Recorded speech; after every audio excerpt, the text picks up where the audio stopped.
So, look what I have got. I've got the Realme X50 Pro. Now, the other day I did talk about sending this back to the company. I was maybe going to buy it from China, but I opened my door today. The delivery driver had checked my door. I went downstairs and he was already driving away. So, I did not have the option of rejecting it and sending it back. So it looks like I'm keeping it. Let's put it that way. Now, one of the things about this phone you should note, if you look here, can you see it? Can you see it yet? 5G. This is a 5G phone, and it's the first 5G phone that I've ever bought. My old phone is only 4G. So what I'd like to do in this video is talk about whether you should buy a 5G phone in 2020. Now, I will say right off the bat, this is a it depends type discussion. It really does depend on your budget, your contract situation, where you live, and really your requirements as well. Some of you might not need the additional speeds that you'll get with 5G. And for the most part, I'll say that even as a YouTuber, for the most part, I'm happy with 4G and the speeds that I get. Now, I will use the UK as an example because you can hear from the accent, I'm from Scotland, so I'll use the UK for an example. I think the UK, from a 5G perspective, is quite good. The whole country is getting rolled out with 5G, but obviously, you know, coverage is still growing. But there are certain countries in the world that just simply don't get 5G yet. So if you're in a country that doesn't have 5G support, if your carriers, your network does not support 5G, well, I don't know whether you should get 5G or not. It's probably not worth the money. It really isn't. But as far as paying for a phone with 5G, again, it depends on your situation. If you're at the end of a contract and you're looking to buy a new phone under a contract, then it probably makes sense to buy a phone with 5G, especially if you're going to be planning on keeping the phone for 2 or 3 years. Now, Apple phones don't have 5G yet. I'm sure the ones that released in October or whatever it comes out, the new iPhone 12, I'm sure that will have 5G, but at the moment, you have to get an Android phone to get 5G. Now, in the Android world, last year we saw a lot of phones coming out with 5G, and we saw a lot of companies releasing 2 versions. For example, Samsung would release the S10, and then they'd release the S10 5G. So there was a lot of phones that came out with 2 different versions, but now we're starting to see, you know, just one version of a phone and it has 5G. But a lot of the lower end to kind of mid-range phones in the Android world still don't have 5G, and if you do buy it, sometimes it's a little bit extra. What I would say is if you are planning to buy a new phone and you're looking to buy an Android phone, it makes sense to buy one with 5G. I think if you're looking to keep a phone for a few years, why not just buy one with 5G? It means that when you do get access to it, you can use it. But I wouldn't say to anyone to rush out there, sell their phone and then buy a new phone simply to get 5G. Certainly don't go out and spend several $100s on a phone to get 5G, because chances are you won't actually use it that much. Now, I'll use the UK as an example. In the UK here, we've got this website, 5g.co.uk, and you can enter your postcode and then see what coverage is like. They've got a list of different phones there as well. And again, just to kind of clarify what I was saying there, most of the 5G phones out right now, in May 2020, most of the phones that do have 5G tend to be more expensive. They're like 600, 700, 800 pounds. So yeah, most of the 5G phones are expensive. But if you look at the coverage here, you can see the situation. 5G is only really being rolled out right now in London, Birmingham, Liverpool, Manchester, Glasgow, Edinburgh, Belfast. Basically all the major cities of the UK have 5G right now. And I think if I zoom in here, I used Edinburgh Castle as an example, but you can zoom in anywhere. I'll link to this website so you can check it out, but you can see when you zoom in here, you can see that it's starting to grow. You know, the main cities are being covered. And what would happen is, if you were wandering around, say you lived around this area, you might only live in a 4G area, but if you travel to Manchester or Liverpool for work, you will get 5G speeds when you're there. So that's a good thing. Like if I was in a situation where I was traveling to work and I got 5G coverage at work when I was, all day when I was at work, I would lean towards trying to get a 5G phone, because some of the speeds, the theoretical speeds anyway, from 5G are amazing. I mean, it's faster than your broadband even.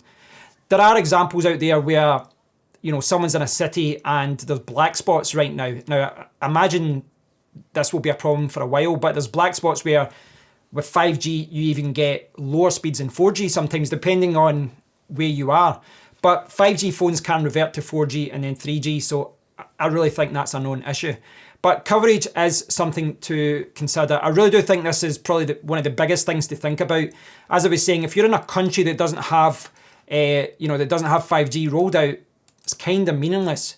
If if you live, say, in the Lake District in England, and you work around that area, you're not going to get 5G.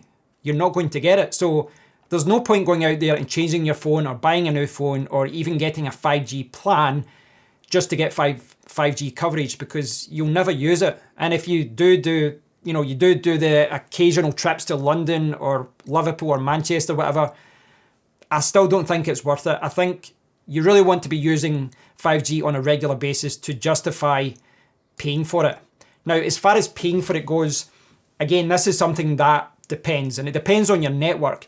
Now, I use Virgin Mobile. Now, they piggyback on the EE network. EE have 5G, but Virgin Mobile do not yet. So I don't have 5G. And despite having a 5G phone, I will not be able to test it because my network does not support it. Now, I could obviously change network, but again, is it worth it? Is it worth it for me to change network to get those higher speeds? And it depends. So if I jump back to my browser, if you go into the coverage checker, you can actually check all the different networks in the UK. And the interesting thing is, if I go to coverage here, you can see the exact coverage of all the different networks. And if you look down here, you've got the 5G launch date. EE was only this month. Vodafone, this month last year, May 2019. And then you've got Vodafone 3, O2, BT. But, you've got some of the other networks there, Tesco Mobile, that are just getting it. But you can see the coverage at the right-hand side there as well. Major towns and cities with 5G. And EE and BT have got the most with 58. And that's what I was showing you there. That was the coverage for EE. Now, as far as what you pay for it, though, it does depend. I was looking at the 3 plans, and they've got SIM plans for phones 5G ready at no extra cost. So they're not charging you extra. I'm not saying 3 is the best network, because it's not. My girlfriend's on the 3 network and it's pretty crap. But the EE network, for example, if you go to monthly SIMs, look, there's no 5G. There's no option for 5G with EE. If you just want a monthly SIM, EE do not allow you to go up to 5G. You have to get a 4G plan. Now, I think there is 5G plans there, but the last time I checked the website, they were charging more for 5G. I can't find that page right now, but I remember looking at a page where it was the same plan and they were charging more for 5G. And if you look at their shop and you go to 5G phones, you can see that they're trying to push the plans. If you select on any kind of phone, you'll then see the plan, and then it's 5G. But EE do seem to be charging more for using 5G. They are charging more for the coverage. Now, again, the answer is it depends. If you think, well, I want to use 5G because I live in London or I live somewhere that's got 5G, you might want to opt for a 5G plan. But some networks will charge more for it. So that is something you need to take into account. So overall, should you buy a 5G phone in 2020? I would say that if you don't have a 5G phone already and you're looking to buy a new Android phone, I would say if you're going to buy a phone in the kind of mid to higher end anyway, it makes sense to buy a 5G phone, even if you're not going to use it for another year. And I do reckon in a year, the 5G coverage in the UK will be much better, and I reckon the pricing will be more competitive. So just from a future proofing point of view, I think it makes sense to buy a 5G phone. If you're just looking to have a cheap phone, you probably won't get 5G right now. It probably won't be standard until next year in Android phones. In the Apple world, I don't think we'll see 5G until the new phone's out in October. But if you're an Apple fan, I suspect if you upgrade in October, you will get a 5G plan. I suspect so. 5G phone. But if you don't get good coverage, I really don't think it's worth buying a new phone. And I really don't think it's worth paying extra on a plan to get 5G. As you saw from that coverage there, it's only rolled out in the main cities there. 5G is not widespread. It's really not widespread yet. And it's going to be a while before it starts trickling out to rural areas. So just do a little bit of research, check the coverage checkers to see if you get any coverage where you are and where you work. Personally, I don't think I wouldn't pay right now, I wouldn't pay extra for 5G. And what I mean by that is I pay £20 per month for like 200, 300 gigabytes of data. And would I pay £40 for that? No. Would I pay £30? No. I would maybe pay like a few extra pounds, but looking at the plans previously from EE, they were charging more. Free or not, so again, it depends. I'd love to hear your thoughts on this, guys, but the whole point of this video really is just to weigh up your options. If you're looking to buy a phone, consider 5G, for future-proofing yourself. But bear in mind right now, we're kind of in the middle of the rollout. 5G is not standard yet, it's not everywhere, so you will only be getting use and you only be able to use 5G in the major cities. So take that into account when you are looking to buy a new phone in 2020. Thanks for watching. I love to hear your comments, so please do post them below and I'll speak to you all in the next one. Take care.